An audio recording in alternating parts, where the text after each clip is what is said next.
Hello everyone, welcome to another roster review. Today I'm going to tell you all about the Harlequins light army that I won Battlefield Birmingham with.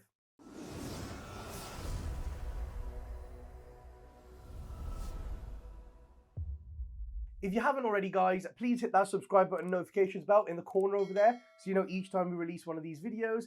And if you enjoy our content and you would like to support the channel, you want amazing discounts off our web store, and you would like more additional content, then head over to glasshammergaming.co.uk and join the elite.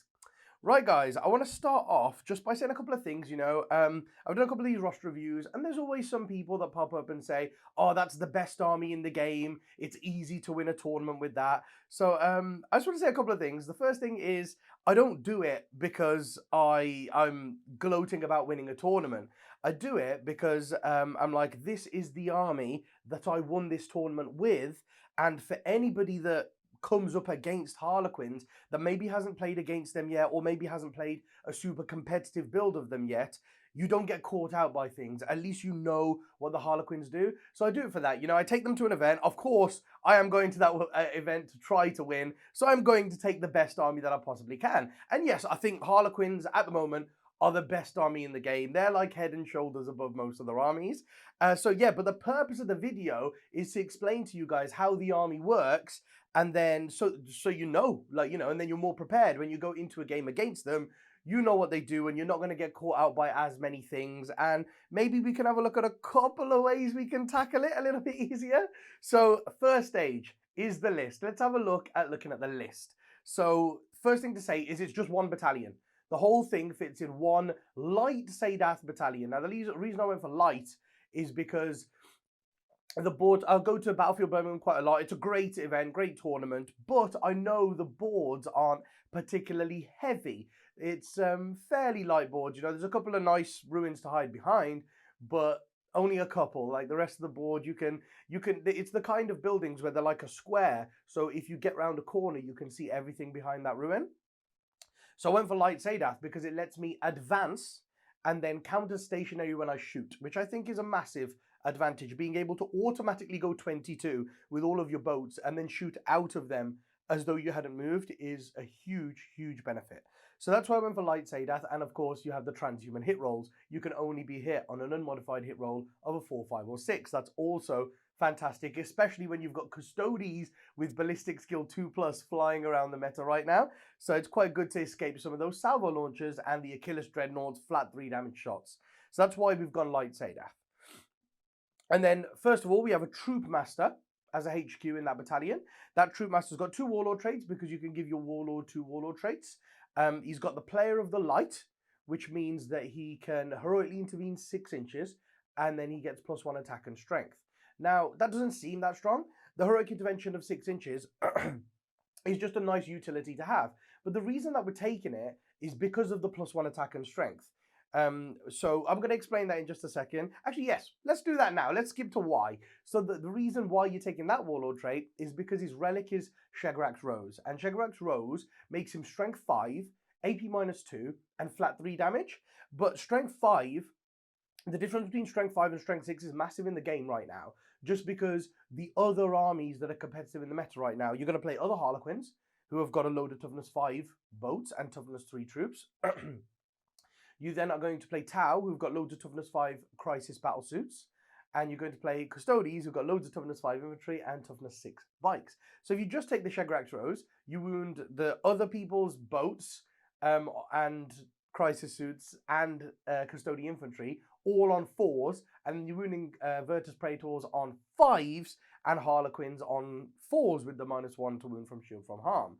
So that's how you got to look at it. And then if you all of a sudden you got +1 attack and strength, so I go to 7 attacks, and now I'm strength 6. So now I'm wounding other people's Star Weavers, suits, and Custodian infantry on 3s instead of 4s. Like all the things at the top of the meta, you wound 1 better. Then you wound Virtus Praetors on 4s instead of 5s, and other Harlequin troop on 3s, even with the -1 to wound, not 4s. So actually, literally against every single army at the top of the meta right now, he's a beast if you take that Warlord trait and that relic. So that's what you do. You take Player of the Light and Shegrax Rose.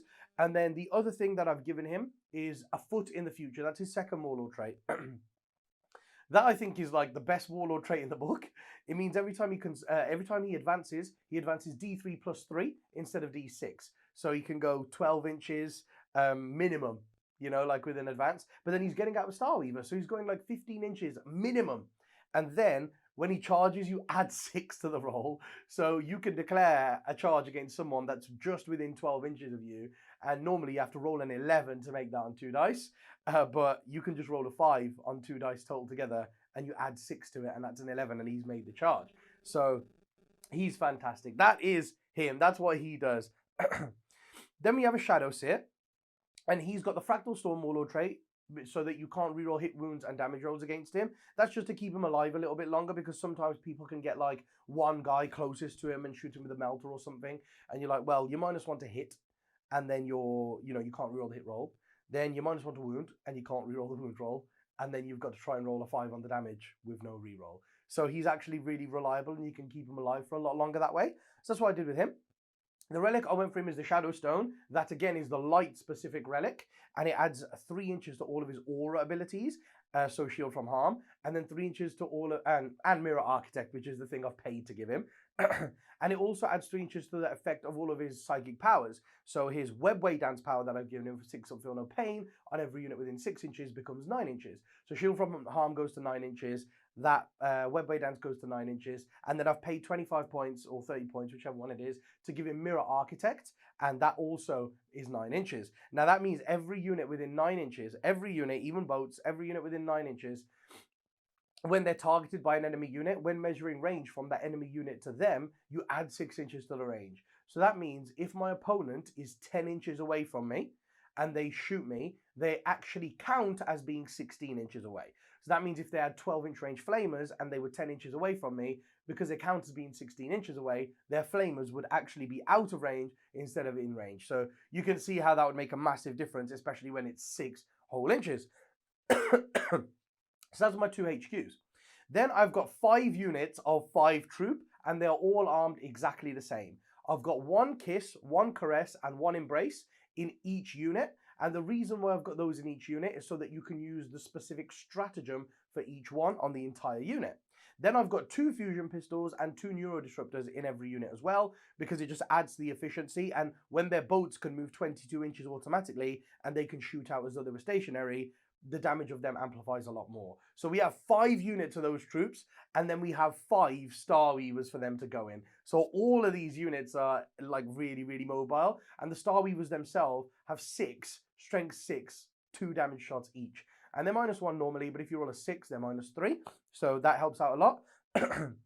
And then we've got our Death Jester. So he's got the Harvester of Torment ability for 15 points. So he's got 3 shots, and that means every time he rolls a 6, it gets 3 additional hits. So every 6 counts as 4 hits instead of 1, which is insane. So I've partnered that by giving him the Warlord trait, Favor of Kegarak, which means he can change one of the dice that he rolls for his hit rolls to a 6 every turn. So he's going to get a minimum of 4 hits. If he rolls a 111, he'll get a minimum of 4 hits from 3 shots, which is fantastic. But sometimes, you'll roll a 6 and then you can change another dice to a 6 and he's got 9 hits from, 3 shots. He's got 9. And that will happen 50% of the time, because 50% of the time on 3 dice, you should roll 1 6. And if you do, he's getting 9 hits. So half the time, 3 shots will get him 9 hits. He's fantastic. And then the list is rounded off by 9 Void Weavers. Now, these are the most broken things in the game right now. I've got 3 units of 3 Void Weavers, and you take them because they're just absolutely phenomenal in the game right now. And yeah, that's the list. Now let's have a look at how it works, how it all pieces together, and what secondaries it can do and stuff. So how it all works, guys. We've gone through the characters and how they work. Now, there's a couple of little things like the Troop Master. He goes in a Star Weaver, which has got 5 troop in there. And he does have the Choreographer of War still. It's gotten a lot worse. So instead of giving full rerolls to wound to Harlequin units within 6 inches, it now gives reroll 1s to wound, which is probably right, because the rest of the book is so bonkers. They used to have really, really reliable combat with the full rerolls to wound. Now it's not so reliable, and because it's not so reliable, that's why all the troop squads have got 1 of each weapon. 1 Kiss, 1 Caress, and 1 Embrace. Now, there are three stratagems. 1 you can use if you've got a Kiss in your unit, 1 you can use if you've got an Embrace in your unit, and 1 you can use if you've got a Caress in your unit. Now, two of them are 1 CP each, and one of those is when you make a charge, like when you make a charge with a unit, you can roll a d6 for each model in your unit. And it's if you've made a successful charge, of course. So you make a successful charge, you pick an enemy unit within engagement range of your unit, and then you roll a d6 for each model in your unit. So 5 dice if you've got 5 Harlequins going in there, 5 players. And then for each roll of a 4+, the enemy unit suffers 1 mortal wound. And I think it's great because there are a few things in the game at the moment that can only take certain numbers of wounds per phase as well. So, you know, things like Catan, Gazgul, those kind of units. And now, other Eldari who are taking Baharoth and Karandras and Azaman, who've got these Dire Evangelists.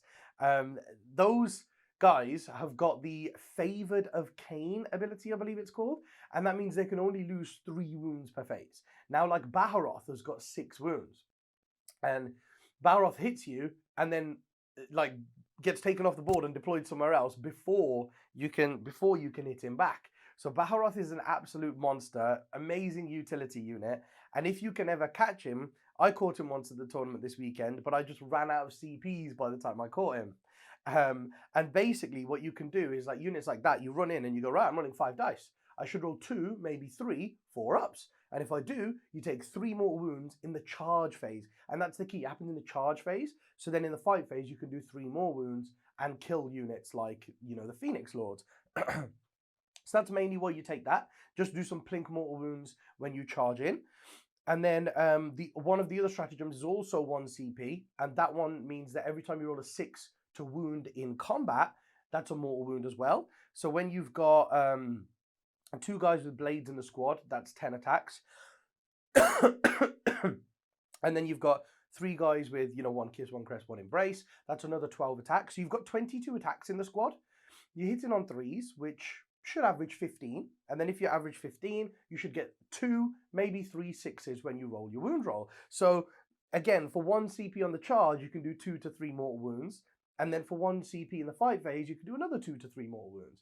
So that averages out at, if 1's 2, 1's 3, that'll be 5. So you can do 5 mortal wounds with a little 5-man unit. Yeah, it does cost 2 CP, but 5 mortal wounds is pretty tasty. And then, of course, they do have to take a bunch of -2, 2 damage attacks and -1, 1 damage attacks. Because they still do the damage in addition to the mortal wound. So that's actually pretty tasty. So that's how the troop squads work. But the shooting of them is great as well. And you know what, guys? I'm going to say something. I spoke to loads and loads of Eldari players before I took this to this tournament. So we ran a GT 2 weeks ago, and a couple of the top players in the UK had bought Eldari, but they'd bought like a mix. So they had Craft Worlds plus Harlequins. So a couple of players there with pure Harlequins and a couple of players there with Eldar plus Harlequins. Now, people were like, well, the Laughing God rerolls, they're not that big. And then they were allying in Eldar, and the Eldar, you know, with their Strands of Fate dice were really reliable for doing what they wanted to do. But then they all kept saying, like, the Void Weavers that they took with the Harlequins were very, very unreliable. So I do have to agree with you. If you don't get any rerolls and stuff, they are very unreliable. But man, this weekend with the Laughing God rerolls, let me tell you, they are not so unreliable. You know, like they become fairly reliable because you have those Laughing God rerolls. Now, pretty much every turn, I rolled 2 dice for my Laughing God rerolls, and the way that they work, guys, is you get 3 every battle round, guaranteed. Then you can roll a number of additional d6 between 1 to 6. And if you roll no duplicates, you get that many additional dice, equal to the number of dice that you rolled to try and get the extra dice. So you will always have 3. What you can do to be on the safe side, you can roll 1d6 and you'll never get a double. So you will have 4 guaranteed rerolls. What I was doing is I was rolling 2. I was rolling 2 dice every single turn. I was like, I'll roll 2 dice, and as long as they're not a double, I will have 5 Luck of the Laughing God rerolls. Now, Laughing God rerolls, you can use on anything, and, you can use on anything that you want that's important to the list. So that's a hit roll, a wound roll, I believe a damage roll, and also a saving throw. So those are the 4 things I think you can use them for. Maybe an advanced roll as well. I think maybe you can use it for an advanced roll as well. Just no charges. You don't get charge rerolls with them. But they're not like a CP. So you can use as many of them as you want in the same phase. And that's where it becomes ridiculous. So, and they are more reliable when you go second than if you go first as well. And I'll explain that in just a second as well. So basically, you're getting 5 dice, and at any point you can use those for rerolls.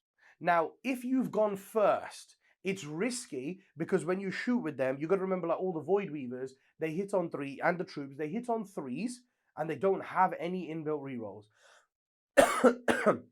They don't get like reroll ones to hit. They don't get 1 reroll to hit for being something. They have no rerolls. They're just hitting on 3s, and then they're whatever their profile is to wound. They don't have any sort of buffs or anything like that. That's why people say they're unreliable, because you just get a few extra misses and there's nothing you can do about it.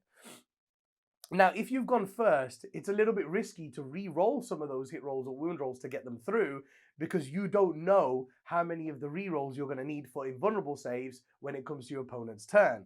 And that's the big thing, is because these boats, what makes them so survivable is the fact that when someone shoots you, they count as being an extra 6 inches away. Most of the time, they're transhuman to hit you, so they're hitting you on a 4+. They've got to be 6 inches closer to you than they would like to be. Sorry, guys. Yeah, they're going to be 6 inches close to you than they would like to be. Then they've got to hit you on 4s. Then they're not allowed any rerolls to hit you, so it's very, very hard to get shots through on you. Then they've actually got to roll the wound roll to wound you, and then you have 4+ invulnerable saves, and you've got these rerolls for your 4+ invulnerable saves, and it just makes you really reliable. So if going first, yes, the Void Weavers can be fairly unreliable because maybe you can only use 1, maybe 2 rerolls. But if your opponent has gone first, it becomes so much easier, because you can be really, reserved with your rolls and only use them if like a wound is going to kill a boat, re-roll that wound and stuff like that. So if you only use 1 or 2 Laughing God re-rolls in your opponent's turn when they shoot you, then because you've gone second, when you hit back, you've got 3 more re-rolls you can use for hit rolls, wound rolls, damage rolls at any time in the phase to make yourself more reliable with the shooting. And that was massive, guys. It was absolutely huge. So yeah, that's how the troop work. And then, when they've got 2 fusion shots in every single boat, and you've got this re-roll here and there to use it, because that's another interesting thing, is you can't use stratagems on units which are embarked in transports. So you can't use, for example, the CP re-roll. If you miss a fusion shot and you want to CP re-roll it, you're not allowed to, because the unit is in a transport. They're not technically out on the board, so you can't use a stratagem like a command reroll on them. So having the Laughing God rerolls, those you can use. It's just an ability for your army. So it just it adds to the efficiency. And the reason why I've taken 2 Neuro Disruptors in every squad is because against something that's non-monster or vehicle, might just be vehicle, but I believe it's monster or vehicle. What you do is you roll a hit roll, and as long as they hit, the target suffers a mortal wound. So it's more there for the mirror match when you play against other Harlequins, because you both -1 to hit each other, then you both -1 to wound each other, then you both got a 4-up invulnerable save against each other. You're actually pretty tanky against each other, but mortal wounds is a weakness of the army. So you can just roll 2 Neuro Disruptor shots. You go 1 hit that squad, 2 hit there, 1 hit there, 2 hit there, across 5 different squads, and you just go, oh, I've done 8 or 9 mortal wounds to you. That's just 8 or 9 dead Harlequins. So that's like 200 points of your army dead just from a few pistol shots. And that's what the Neuro Disruptors are there for. And the reason why I've gone 5 units in 5 boats instead of for things like the Solitaire, Skyweavers, instead of going for things like that, I've gone for max troops in boats. And the reason for that is sometimes you need to do actions. And they are there to do actions for you. And it's great having units that can jump 3 inches out of a transport, then move 8, so they've gone 11, and then advance, so they can go between 12 and 17 inches and just go and touch an objective with objective secured and steal it from your opponent and drop them some primaries. So that's how the troop work. We already talked through how the characters work, and then you got these Void Weavers. Now, these Void Weavers, they stay with the Shadow Seer. And with his range of defensive buffs now being 9 inches is fantastic. Imagine he's here, and then 9 inches away, you put your first Void Weaver. Because it's just if the unit is within 9 inches, all of his buffs say unit within 9 inches, unit within 9 inches, not models. So the first Void Weaver can be within 9, then 2 inches in front of that, you got the second one, then 2 inches in front of that, you got the third one. And all of a sudden, you're like 20 inches away from your Shadow Seer with the furthest boat. but it's getting all of the buffs from the Shadowseer. So it's absolutely fantastic that you've got the option to do that. And guys, they speak for themselves, these Void Weavers. They kind of stay as far away as they need to be, just about go within 24 of the enemy, and they unload 18 shuriken shots per unit and 6 prismatic cannon shots, which are strength 12, -4, 2d3 damage, or they can get 9d3 shots with the blast profile of that weapon at strength 5, -3, 1 damage. So they're really good against big stuff, but also mass infantry as well, just with the amount of shots they get.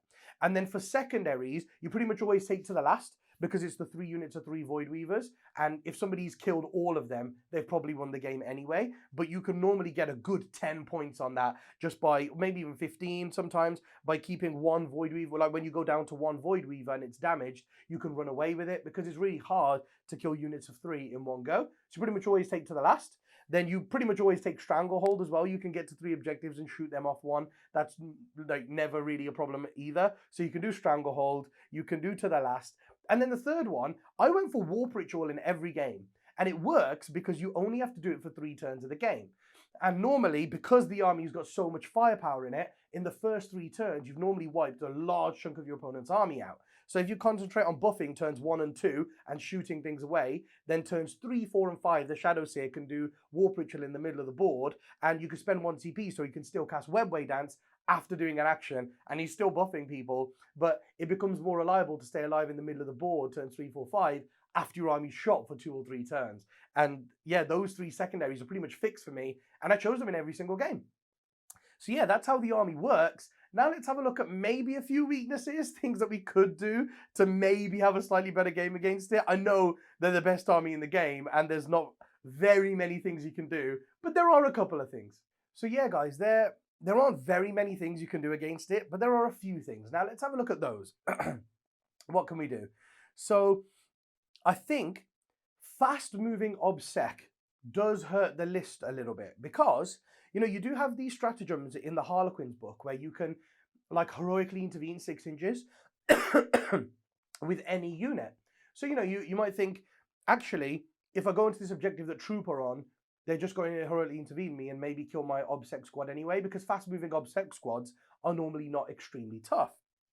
But one thing that I found from experience on the weekend is I didn't really get my troops out of a boat that often, because their shooting inside the boats is very reliable, and then people have to try and get through your hard to kill boat before you get out, and then they don't normally have enough left to kill your troop, and then you can use your troop the following turn. So I normally play them that way, so I wasn't really getting them out of the boats that much, and that means oh my god. Sorry guys, something wrong with my throat. So yeah, they're not really getting out of the boats that much. And if they're not getting out of the boats that much, it means when you're holding objectives as the Harlequin player, you're doing it with boats, with Star Weavers and Void Weavers. Now, if a fast-moving OBSEC unit comes and takes an objective from you, all of a sudden they're just going to put like 1 model on it with OBSEC, and it's their objective. And they can drop your primaries a little bit. So you can do that with a few fast-moving units. You could drop the, the Harlequin primaries down a little bit. Another thing is, and this might seem like it's an easy spot, is don't get suckered into the traps of some secondaries. Now, one person took Assassinate against me on the weekend because they were like, oh, I could get 10 points from it. And they were like, the Troop Master's a killy character, so he'll give me 4 points because he's your warlord. And I totally agree with that. He died in pretty much every single game because he goes out there and nukes something, and he's only 90 points. He nukes something and then he dies. Fair enough. But then the Shadowseer is very hard to kill, and he sits in the middle of the bubble the whole game, so you won't really get him. And then the Death Jester sits inside a boat with 5 troop in there, shooting all game from 24, 30 inches away. And then if you open his boat, then the troops get out surrounding him. Then you've got to kill all of them, and then he can just get into another boat and run away. So you don't really get to hurt the Death Jester that much unless you've killed like every boat in the army, so there's nowhere else for him to go. So that's another thing, is don't fall into the trap of taking Assassinate. Now, a lot of people also took Bring It Down. It seems like it's going to be a good one because there are 14 vehicles in this army that all give a point away. So you can get 14 points from it. Now, if you're content with sort of getting 7 or 8 points, then go for it. But if you're trying to get 10 to 12 points on this, you're only going to do that really if you're another Harlequin player. Like if you know you can kill that many boats, then go for it. But otherwise, I wouldn't really recommend it. You don't actually kill that much. And when they shoot back, they kill a lot. So, you know, even as maybe a Tau army, if you kill 4 boats in the first turn, and then you go, okay, if I do that for 2 more turns, I've got 12 points. But if you kill 4 boats in the first turn, and then they kill like half of your firepower back, you're only going to kill 1 or 2 boats the next turn, and then they'll, you know, kill even more. So that's just things to bear in mind, is don't fall for those unless you're content only getting 7 or 8 points on Bring It Down or something like that.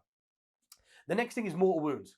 I think Mortal Wounds is the biggest enemy. That's one thing I forgot to say, guys, is I did put the relic, the Laughing God's Eye on the Death Jester. And that means, like, if you play against an army that does Mortal Wounds, you can jump him out, and then he's got an aura of 6 inches where units get a 5+ feel no pain against mortal wounds. That means if they take a wound as a result of a mortal wound, you roll a d6 for each wound they're going to lose, and on a 5+, they don't lose that wound.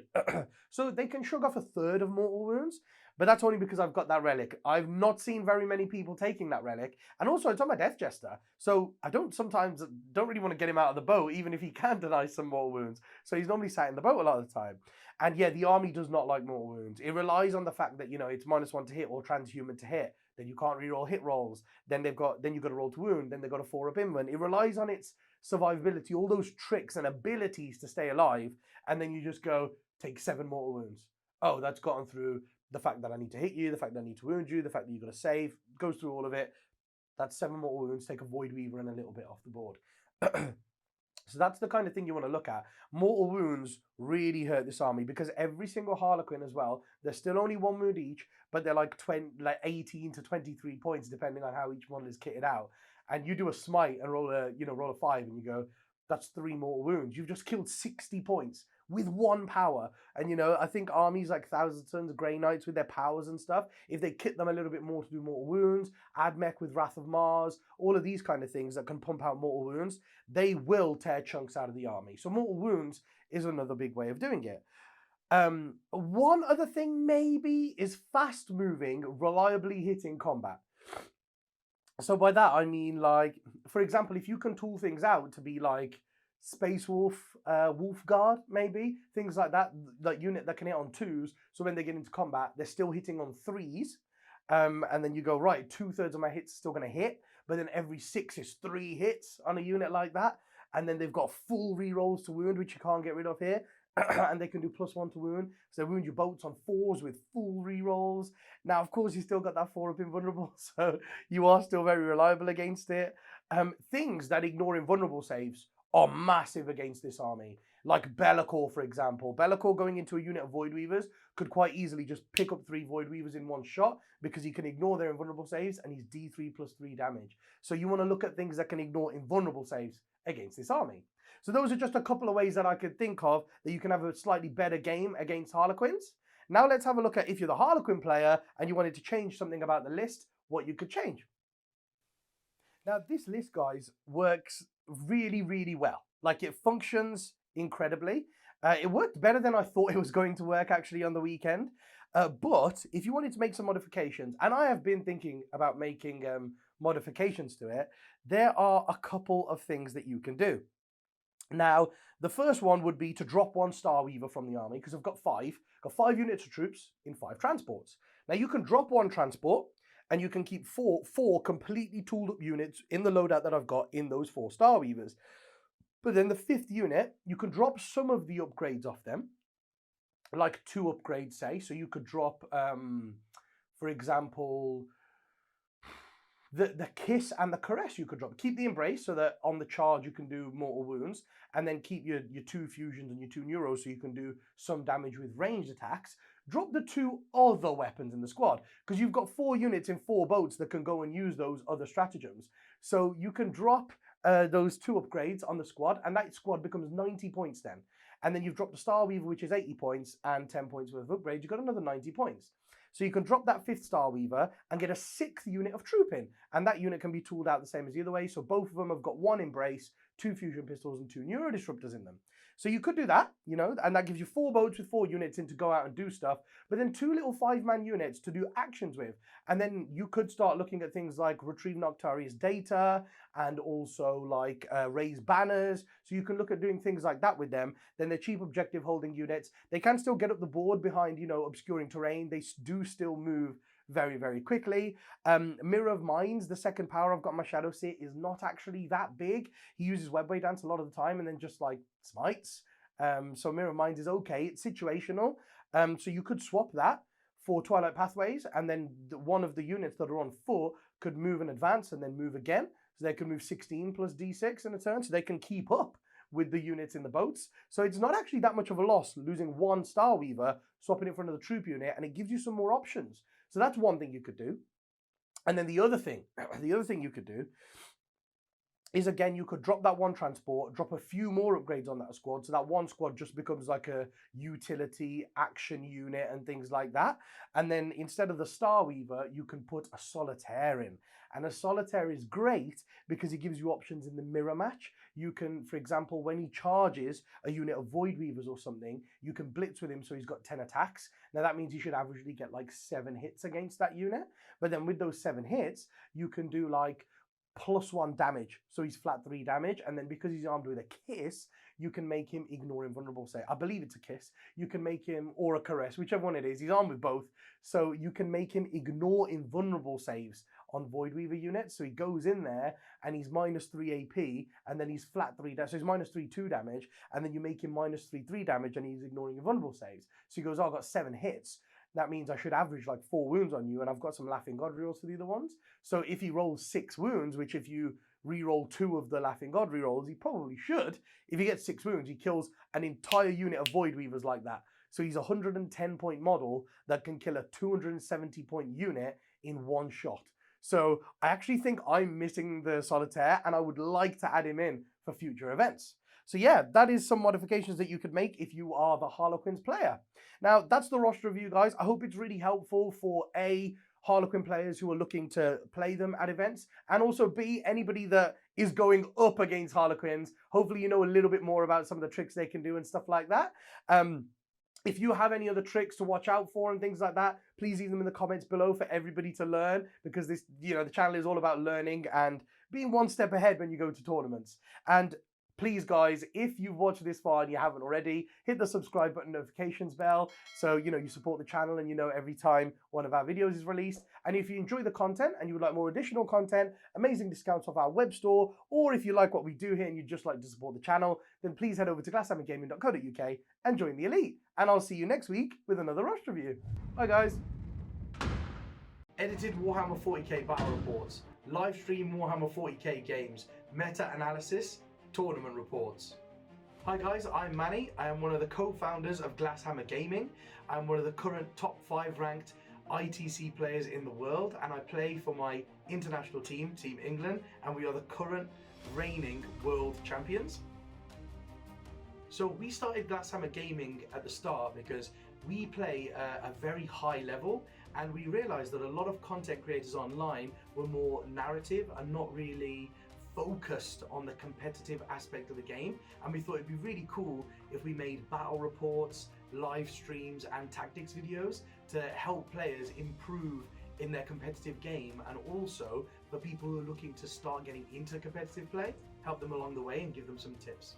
We also have an elite service, and if you join up, you get more in-depth meta-analysis, competitive tournament reports, and even bigger discounts on our store, which are incredible in the first place, and you're basically getting some of the best discounts in the world. If you join up, you also get access to our Discord server, where there are lots of like-minded people who also want to be very competitive and play to the best of their ability, and you'll be added in there with all of them. There are different channels for every army, every faction, so you can talk to other players who play the same armies as you and improve together.